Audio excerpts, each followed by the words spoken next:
Hello everyone, exam medicine channel में आप सभी का स्वागत है। बात करें हम Allahabad university non teaching recruitment 2024। ये वीडियो आप सभी लोगों के लिए यूज़फुल होगी, लेकिन ऐसे अभ्यर्थी जिनकी 29 और 30 को परीक्षा है और उनको एकदम क्लियर है कि उनका क्या पेपर आ रहा है, वो ये ना देखे तो भी चलेगा। बाकी जो मैंने इसमें पद मेंशन किए हैं, जैसे कि आपका इसमें लिखा है कंप्यूटर ऑपरेटर, मैकेनिक या semi professional assistant, laboratory and library assistant, तो आप सभी लोगों के लिए ये वीडियो बहुत ही यूज़फुल है, क्योंकि आप लोग ये चीज़ पूछ रहे हैं, आपके डाउट हैं कि अगर मेरी परीक्षा जो है तिथि अभी नहीं आई है और मेरे सिलेबस में डाउट है तो मैं अभी क्या पढूं, अभी किस तरीके से मुझे तैयारी करनी चाहिए, उसके विषय में हम इसमें बात करेंगे। और ऐसे अभ्यर्थी भी मैंने देखे हैं, आप लोगों में से ही हैं कुछ लोग जो कि कमेंट किए हैं कि कल परसों में भी पूछ रहे हैं आप कि आपके सिलेबस में आएगा क्या। एमटीएस और जूनियर ऑफिस असिस्टेंट के भी 2-3% अभ्यर्थी अभी भी हैं जिनको अभी इसमें भी डाउट है, तो वो भी यहाँ से चीज़ें क्लियर कर सकते हैं यदि उनको आवश्यकता समझ में आ रही है तो। बाकी एक चीज़ और बता दूँ, आप लोग जो ये चीज़ें पूछते हैं कि जैसे लाइब्रेटरी अटेंडेंट या लाइब्रेरी अटेंडेंट के कैंडिडेट, कि मेरी जो है प्रॉपर क्लासेस कहाँ पर स्टोर हैं या मैं उसको कैसे पढूं, तो देखिए कुछ कॉमन सबके लिए सिलेबस है, जो सिलेबस है सबका कॉमन है, तो उसके लिए सबके लिए अलग से नाम लिख के तो वीडियो जारी नहीं की जाएगी ना कि ये सिर्फ एमटीएस के लिए है, ये मैकेनिक के लिए है या सिर्फ ये लाइब्रेरी अटेंडेंट के लिए। वो कॉमन अगर आप में रखा गया है सिलेबस, तो एक जो वीडियो आई है वो इसका मतलब है सभी के लिए, आपको भी वो पढ़ना। अगर आप में वो टॉपिक है तो वो टॉपिक तो बदलेगी नहीं, पढ़ना तो आपको भी वही चीज़ है, तो आप इस चीज़ को समझिए, आपको भी वही पढ़ना है। अभी मैं आपको चीज़ें समझा देती हूँ, आपको समझ में आ जाएगा। ये वीडियो जारी करने का केवल एक मतलब था, जो आपको ये डाउट बने हैं सिलेबस को लेकर। बाकी जिनके अभी एडमिट कार्ड नहीं आए हैं, एग्ज़ाम डेट नहीं आई है, उनके लिए भी तो आपको ये क्लियर होगा कि अभी वर्तमान टाइम में आपको क्या करते रहना चाहिए। दूसरी बात है कि इसमें मैंने स्किल टेस्ट वाले जो पद हैं उसको शामिल नहीं किया है, जिसमें केवल स्किल टेस्ट हो सकते हैं। ऐसे भी जैसे कुछ हैं पद स्पेशल पोस्ट थे जिसमें कि केवल आपके स्किल टेस्ट होंगे, उसके विषय में बात नहीं हो रही है। जिनके रिटन टेस्ट की पूरी संभावना है उनकी बात हो रही है। स्क्रीन पे देख लीजिए, अगर आप भी इसमें से हैं, मतलब आपके भी पोस्ट यही है, तो आपके लिए वीडियो यूज़फुल होगी। आइए दिखाती हूँ आपको कि आपको मेनली पढ़ना क्या है। सभी लोग स्क्रीन पर ध्यान देते चलेंगे। जिनको ये नहीं पता है, मतलब जिनकी भी परीक्षा तिथि नहीं आई है और उनको सिलेबस में भी लेकर डाउट है कि क्या चीज़ें पढ़नी, तो कुछ चीज़ें कॉमन है जो सभी को पढ़नी है, वो आप देखिएगा। आप सभी को इंग्लिश पढ़ना है, जो कि 15 क्वेश्चन आएंगे, 30 नंबर के आएंगे, ठीक है।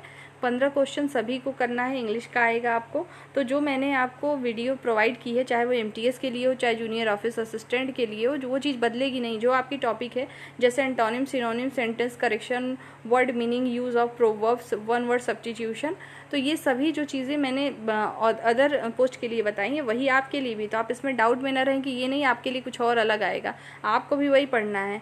ये क्वेश्चन जो है लाइब्रेरी अटेंडेंट के भी कैंडिडेट कर रहे थे, तो आपको तो ये पढ़ना ही है, सभी को कॉमन है, तो आप भी इसको ही पढ़ेंगे।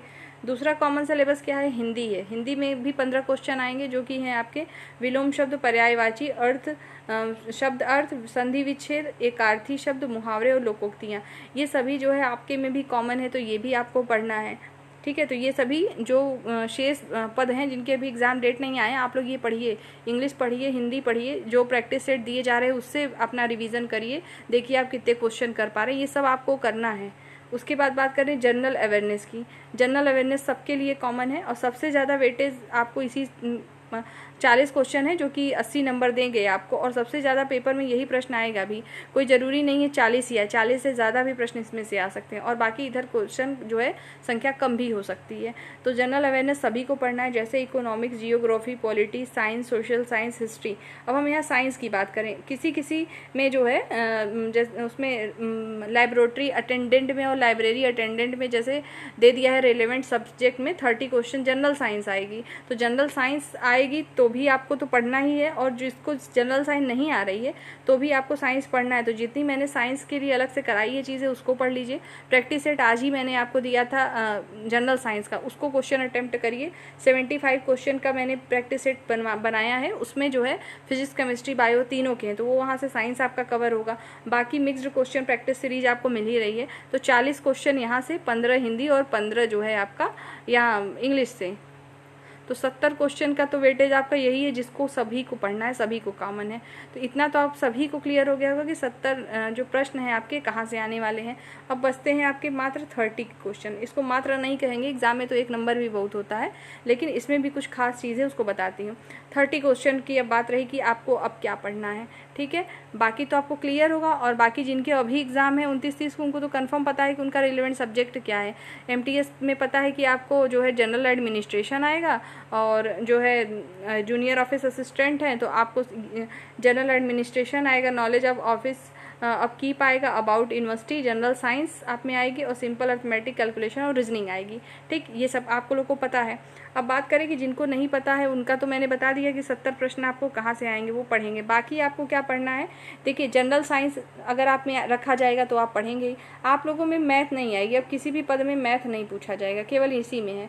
और जनरल एडमिनिस्ट्रेशन और जनरल साइंस, ये 2 टॉपिक ऐसे मिलेंगे जो कि लगभग चीज़ों में आपको पढ़ने पड़ेंगे। अब बात करें कि जो आपकी लाइब्रेरी की पोस्ट है, जैसे लाइब्रेरी असिस्टेंट या लाइब्रेरी अटेंडेंट, तो इनके में लाइब्रेरी साइंस वाली चीज़ें पूछा जाए, बस वो आपको खुद से पढ़ना पड़ेगा। बाकी चीज़ें मैंने आपको खुद ही दी हैं, सब कुछ प्ले स्टोर में है, प्लेलिस्ट में जाइए, प्ले स्टोर में नहीं, प्लेलिस्ट में स्टोर किया है मैंने, वहाँ पर सेव है सब कुछ, वहाँ से आप पढ़ सकते हैं यदि जिनको ज़रूरत हो। नहीं तो बाकी आपके सामने ये स्क्रीन पे है, इसको स्क्रीनशॉट लीजिए, टॉपिक देख लीजिए क्या क्या है, जहाँ से भी आपको पढ़ने को मिल रहा है इसी सब टॉपिक को कवर करिए, और इसी पे प्रैक्टिस अपनी करिए, और इसी पे पकड़ मजबूत करिए, ठीक है। अब आप लोग ये, मुझे लगता है अब दोबारा नहीं आपको ज़रूरत पड़ेगी पूछने की सिलेबस के बारे में, क्योंकि मैंने यहाँ पर क्लियर बता दिया। मैथ और रीजनिंग जो है केवल जूनियर ऑफिस असिस्टेंट में पूछी जा रही है, और किसी में अलग से नहीं आ रही है, ठीक है। अब जैसे ही नोटिस आएगा नए आपके एग्ज़ाम डेट का, आपके एग्ज़ाम जो है जुलाई अगस्त में पूरे संभावना है कि हो जाएगी जो शेष बचे हैं। और जूनियर ऑफिस असिस्टेंट की जो स्किल टेस्ट होगा वो आपके एग्ज़ाम के, मान के चलिए जब रिजल्ट आएगा तो दोनों साथ में ही आ जाते हैं, 1 महीने के अंदर हो जाता है। तो अपनी प्रैक्टिस भी आपको शुरू करना है, उसके लिए आपको अलग से वीडियो मिलेगी, ठीक है। तो उम्मीद करते हैं जितनी भी चीज़ें मैंने यहाँ पर आपको बताई आपको समझ में आ गया होगा। ख़ास तौर से ध्यान देने वाली बात है मैकेनिक ट्रेड के अभ्यर्थी, data entry operator, computer operator, semi professional assistant, आप लोग भी लगातार पूछ रहे थे कि मुझे क्या पढ़ना है, वो चीज़ें बताई जाएँ, ठीक है। तो यही सारी चीज़ें हैं। बाकी अलग अलग से, जैसे कि सेमी प्रोफेशनल असिस्टेंट के लिए जो 30 क्वेश्चन रेलेवेंट का है उसको अलग मैं बाद में बताऊंगी। कॉमनली जो बताया गया उसको पढ़िए, जो चीज़ें दी जा रही हैं लगातार सबके लिए प्रैक्टिस सेट, वो चीज़ करते रहिए, ठीक है। तो यही सारी चीज़ें आपके भी सिलेबस में आने वाली है, यही सूचना आपको इसमें देनी थी पाठ्यक्रम से संबंधित। उम्मीद करते हैं आपको वीडियो समझ में आ गई होगी। अगर आपकी इससे ज़्यादा कोई क्वेरी होगी इससे संबंधित तो आप पूछिएगा, आपको बता दिया जाएगा नेक्स्ट वीडियो में। बाकी आपको नहीं लगता कि कोई डाउट बचा होगा। नेक्स्ट वीडियो में जल्द हम फिर मिलते हैं आप सभी से। जय हिंद।